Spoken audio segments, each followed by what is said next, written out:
We have a crisis on this planet, and that crisis is global warming.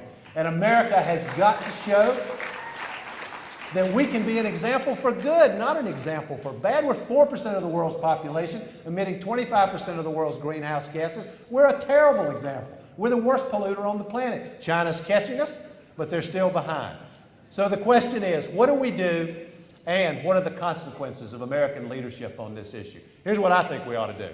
I think we ought to cap greenhouse emissions in the United States of America. I think we ought to ratchet that cap down every single year.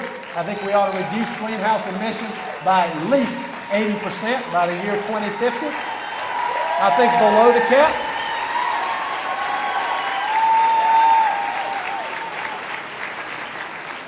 below the cap, we ought to auction off the right to emit any greenhouse gases. That, the proceeds of that auction ought to be used to transform the way we produce energy in this country. A national investment in wind, solar, cellulose-based biofuels.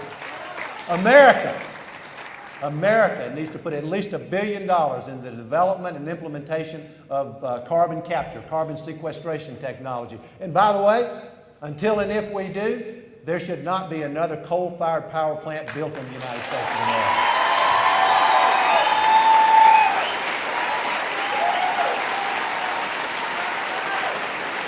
America.